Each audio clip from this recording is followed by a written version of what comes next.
Hello, and welcome to TTELT, Teaching Tips for English Language Learners. Sorry, English language teachers. I am Eileen Hale, the COO of TTELT, and I have a special guest with us today, Nicholas Gordan, who is going to share with us about conversational writing and how that connects with our topic for the month of experiential education. A quick introduction of Nicholas, and then I'll turn it over to him. Nicholas Gordan is an outreach coordinator with the English language programs at Georgetown University, which is a program of the United States Department of State. He has taught English in South Korea, Saudi Arabia, Ukraine, and New York, where he worked in the City University of New York's intensive writing program. As an English language fellow in Ukraine, he served as the director of the English Writing Center at the National University. So with no further ado, I'd like to introduce more formally Nicholas, and thank you for joining us today. We're really happy to have you here. How are you doing today, Nicholas? Great. Thanks so much for having me, Eileen. I love your program, the goal of helping English teachers and learners around the world offering tips. So I'm really happy to be here. Thank you. We really appreciate your time. Would you like to share anything more about yourself that I didn't touch on in a little introduction? And maybe as you talk about your life in Georgetown, which is in the United States, at Washington, D.C., maybe share with our listeners how you got into this area of conversational writing. Yeah.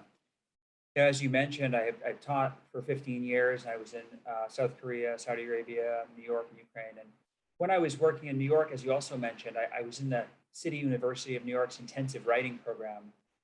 I worked at 3 different branches of CUNY, actually. I was in City College in Harlem, LaGuardia Community College in Queens, and Lehman University in the Bronx. And I loved the program. We had students from all over the world. One thing I noticed was as we would prepare the students for the standardized writing test, a lot of these students were trying to build their writing skills to get out into regular matriculation out of ESL classes. And to do that, they had to pass a standardized writing test. So we worked towards that a lot, and we practiced many different academic writing tasks and collegiate essay structure, thesis statements and paragraphs of topic sentences and supporting sentences and all that, and citing their references and resources. And the students got really good at it. The only problem was I noticed that there wasn't a lot of joy a lot of times. I think in my experience teaching ESL is students get excited about speaking activities. Speaking is usually a fun thing. They think, oh, okay, I'm going to interact. It can be humorous and it's very social. And then when it came time for writing, it was kind of okay, I got to do this task. And it was very private. It was really like a solo activity they would do, kind of each student in a silo. And they were only writing for me, an audience of one, a red pen audience of one, as I phrased it in my book. So I really wanted to shift their perspective on writing, change their whole experience of writing if I could, and make it into something that they actually thought was lively, engaging, fun, and very social. So that's kind of how I came to this idea. And I had developed it at City University of New York. And then when I was a fellow in Ukraine, I also was working in the Writing Center at the National University, as you mentioned. And there as well, I was working again with intensive writing program and developing writing workshops. So I continued to hone the technique that my students found enjoyable and beneficial. Super. For our audience, would you say this is applicable for all age levels or more like high school, university levels? What has been your experience with it, and could it be applied to different ages as well? Yeah, that's a great question. I absolutely think this can be used with any level. And I even would say I had one blurb for the book. I had a recent book on the topic published, and I had a blurb from a director of the writing program at Berkeley. And I noticed she wasn't an ESL teacher.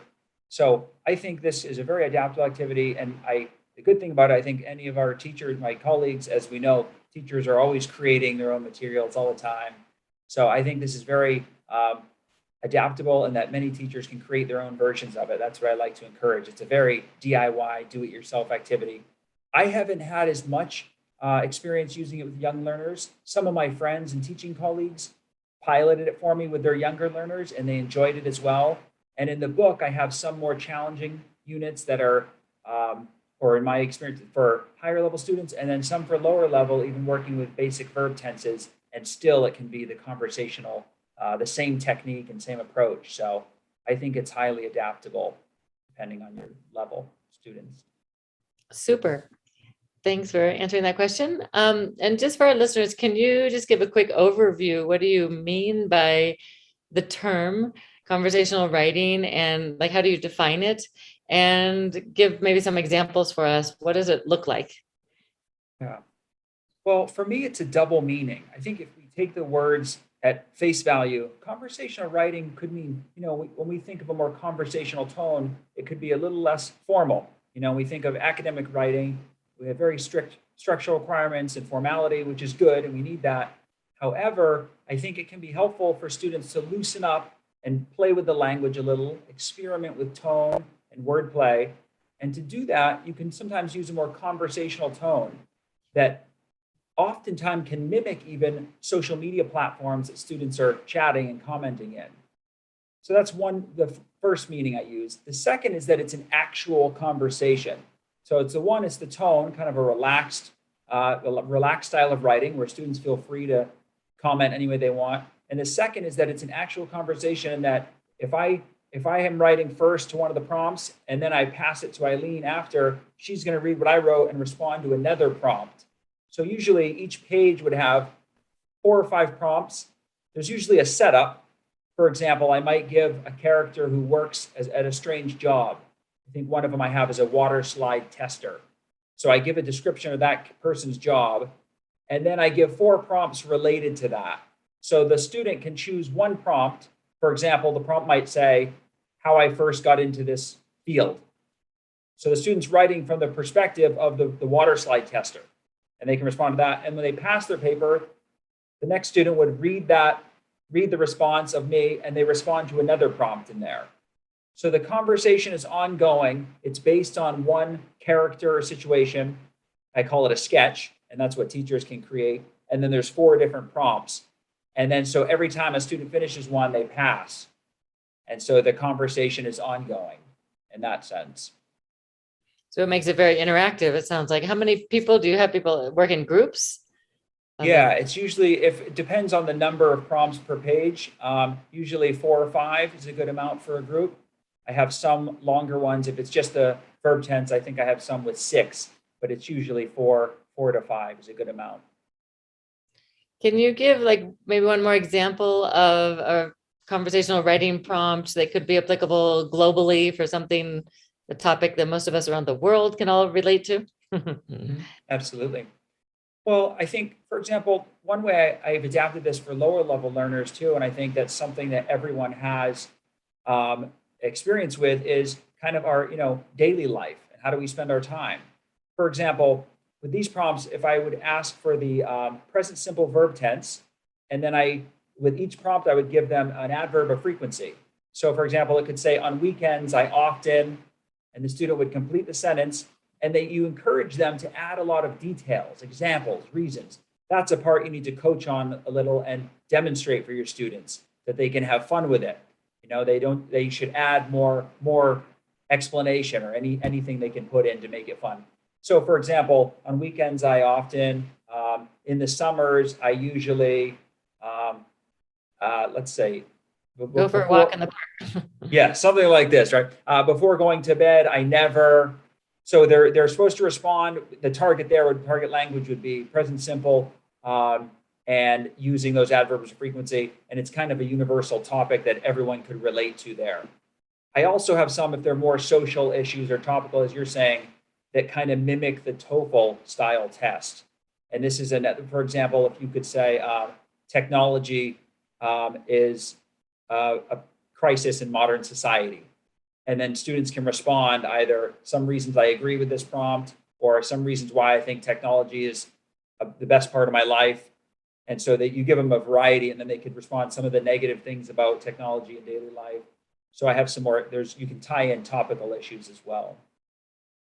That's great. What's been your responses from your students? How, in terms of how successful it's been and the benefits for them to actually have more practice with language fluency in your classroom and even outside the class? Is it a way that they can take it outside the class to use it as well? Absolutely. Well, I think, one key thing here is with like any new activity with our students, at first it's strange and they're usually, a bit stunned into, they're going along with it and enjoying, 'cause they're great participators, but I think it takes a while for them to understand. And once they really, once you demonstrate the task and participate with them, and then I've seen my students really have some joy with this and come alive, and you see the humor and the engagement, and then students sharing their work after from their group members and the teacher as well. I encourage you to read, take a group when you finish the task, take a sheet and read it, because it adds a lot of humor, and the teacher can lead a discussion about the activity and the writing responses, asking the students what they found challenging with it or what they enjoyed about it. And then it helps the teacher to try to modify as you go along. But I think I can talk in a moment how to prepare them, but I think getting them familiar with the activity first is a key. One way to take it out of the classroom, I would encourage students to try this at home, to see the results, for them to act as the kind of the group discussion leader with the writing sheet. They would encourage for example, their mother, father, uncle, maybe they have a friend in the neighborhood. They would encourage them to write to one response. And I think this can add in some kind of community engagement, and then it can help the student also be kind of develop their discussion leader skills as they lead the activity. So how would they use it if their family members don't speak English? How would you take it to a native English speaking population, let's say in the Ukraine or South Korea or somewhere where you have worked before? How would you use it in the community in that aspect? Mhm. I would modify it to the most basic prompts, because it's a good question and a good point. We never want to overwhelm our students or any participant, even if they're outside the classroom, with something that they might feel discouraged. I can never do this and I won't be able to speak English. However, if you give them a very simple, basic prompt to respond to, for example, I have one section called My Favorite Things, and it just says my favorite place, my favorite animal, my favorite. Now, they could give a one-word response. That's a start. And however, then if they would say my favorite animal is a dog, okay, then you could encourage what kind of dog, what is it, color, basic. So they're incrementally kind of increasing. But I think even at the most basic level, you could ask a participant, even if you go into the community, for example, a Boys and Girls Club, non-native English speakers, where I've also worked before in San Francisco, and just encourage them little English vocabulary, single words, my favorite thing to shop for, my favorite free time activity. And this way they can slowly feel like they're really participating in the activity of conversation, writing, and communicating, even if it's just a word, 2 words, building. Super. Yeah, that's great. I remember when I was working in Albania, they had the American Corner. I know a lot of countries around the world have that, or Fulbright is around the world. We have a lot of English teaching assistants who would work with your students, just giving ideas for our listeners out there for how to find some native English speakers in your community. The US embassies in your areas will often have a lot of resources for you to find native English speakers as well, where your students could practice this technique. So these are all great ideas. Thank you, Nick. Would you mind sharing the advice you'd give to teachers who might want to tomorrow integrate it into their classroom, or Monday, we'll say, after they listen to this on Tuesday? What are some practical ways that you could share? I know you've created a book from this. How to start? How would you suggest that they start implementing your conversational writing activities? I think there's 2 keys to really developing the foundation where students are going to be comfortable with this activity. One of them, as I'm sure you practiced before too, Eileen, is free writing. And this is something that any teacher could do tomorrow, and I'm sure many of your listeners have practiced as well. And as a refresher for us, the goal with free writing is usually you set a brief time limit, whether it's 3 minutes or 5 minutes. That can be a long time if you're writing continuously. And you let your students, you encourage them to be free. Freedom is the key here. They just need to write. And even professional writers still practice free writing, all levels, beginners. And the goal is not to not worry about perfect grammar or mechanics or punctuation, any of that, just to get some thoughts on the page. And the beauty is, even if your student says, I feel stuck, you write that down. I'm stuck. I don't know what to write. You just keep writing, and ideally, it really loosens you up and frees you where you can get past the point of overthinking or blocking and just producing some words. So free writing is one. That's a key to start. You can give your students a prompt for that, even something basic of something I'm looking forward to, or a goal I have, a role model, or you can just have it open with no topic, no prompt. A prompt can help, though, give students some guidance. The second key one after free writing is what we call the double entry journal. And this is something I've used with every level of student, every age and every level. And it's basically just where they respond to a piece of text. They respond to it in any way they can. And again, you can adapt this for any level. For example, if we're reading, let's say, an article or a book, and you have to demonstrate this for students, but you find one sentence or quote, and you respond to it. So you copy that down on one side of your journal, and the double entry is your words, your thoughts. Now, how you can respond, again, total freedom. So if you find a sentence or two that you like from an article you're reading as a group, or even a shorter piece if it's a lower level, or a book, you copy that down and you respond. Did you like it, dislike it, agree with it, disagree with it? Did you have any questions about it? Was there something else you'd like to comment on? Did it remind you of something? So that's the double entry journal. And that is very a key element of conversational writing too, because a lot of times students are getting the paper, they're free to write anything they want, but they can also look at what their classmate has written and then think, okay, how might I respond to that with my own prompt? So those are two keys: practicing free writing and the double entry journal. Discuss the concept of free writing and demonstrating the task of double entry journal, which create prompts that invite description. Also, you talked about encouraging creativity and flow. It makes me think too of speaking. You could do these exact same thing in speaking activities as well as writing activities. You want to share a little bit more about how you let your students know they're free to respond to prompts? This was an interesting issue because on the plus side is that your students might get very good at writing an academic paragraph. They can get very excellent. They're doing well and improving at that topic sentence and support and concluding sentence. However, with this activity, you really want to encourage freedom. Again, it's kind of like these days, they're all on social media, and someone will share something and many people are commenting. In a way, conversation writing kind of mimics that, in that they can respond any way they want. It can be serious, it could be thoughtful, it could be humorous. So you really want to encourage that freedom and kind of let them know doesn't have to be a perfect sentence. It can be a more conversational tone, and they can go in any direction they want. Super. And details, the importance of details? Yeah. This one, again, it takes some practice, but I think sometimes students can answer a prompt we've all had the moment, including ourselves, when you give a very brief answer and you say, that's it, I'm good, But I think the key to this activity, because when you set the time limit, a student gets a prompt, they might have 3 or 4 minutes to write. So you really want to encourage them, add some details, anything you can think of, a reason why you said that. What's an example? Do you have an anecdote, a little story that might describe why you said that? Really kind of encourage them they write one sentence and then build on that. Super. And how do you facilitate the group members sharing their work?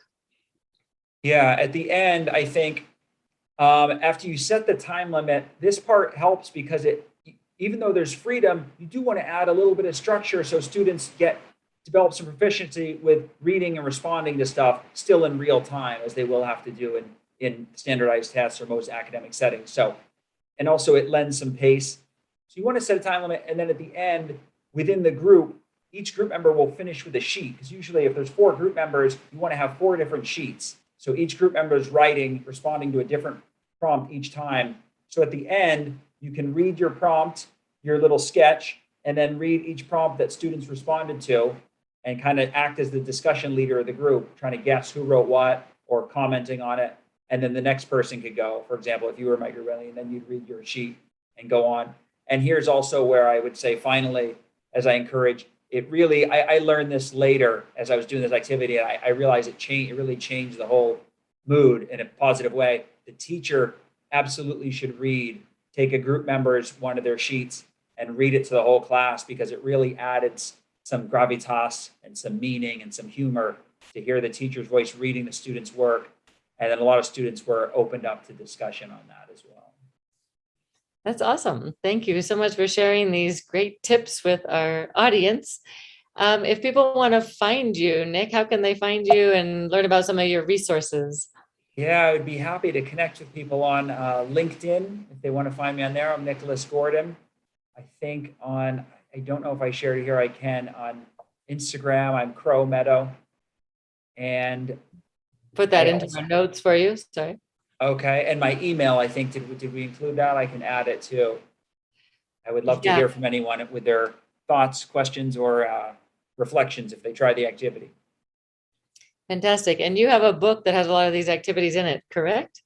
I do. And, as I mentioned earlier, Eileen, I was fortunate to have my book published because I've had great fun and success with my students using it. But I really think any teacher at home or anywhere can create their own versions of this. You don't need to purchase a book to do it. Even in the book, I give blank templates and encourage the teachers and their students to create their own scenarios and prompts. As I said, the students should be free and have fun. The same goes for the teacher. You can kind of let your imagination go and really try to create some situations or scenarios that your students might find it interesting to respond to. Fantastic. And we'll share links to Nicholas's LinkedIn account, his email, and his book for those who are interested in learning more about conversational writing and how you can use it in your classroom as well as in the community as an experiential education technique. Thank you so much for your time today. Any last things you might want to share before we do our final announcements? As I mentioned, I'm so happy to be here. For me as well, I'm always, a teacher's always picking up new ideas and tips from other teachers. So I'm happy to contribute a little bit to our community. I know we're always creating so much resources too, sometimes in a bubble. So it's nice when we get a chance to hear from others or share a bit of our own work. Right. Well, thank you so much. And you have some great global experience. I'm sure our listeners will really appreciate your sharing with them today. And we'll look forward to hearing more from you and seeing your resources for our teachers. Thanks again, Nick. Thank you so much, Eileen. And just for our listeners, every month at the end of the month, don't forget our TTELT talks. This month of October will be Saturday, October 30th. We have 2 times, both 12 noon or 5 p.m. Eastern Standard Time. This is our chance to enable you to talk about topics which matter most to you. So email us with your questions or ideas ahead of time at tteltinfo@gmail.com. We'd love to hear from you. And thanks you for participating with us. Stay tuned. We'd love you to follow us at ttelt.org. On our website, you'll see our weekly podcasts. You can find them also in YouTube. And we appreciate you following us on Instagram, Twitter, Facebook, all the above. Thanks again, Nick. We really appreciate you joining us today. And we'll be in touch with everyone. Have a wonderful rest of your weekend or week, whatever day or time it is around your side of the world. Thanks again, Nick, for joining us. Thanks, Eileen. Appreciate it.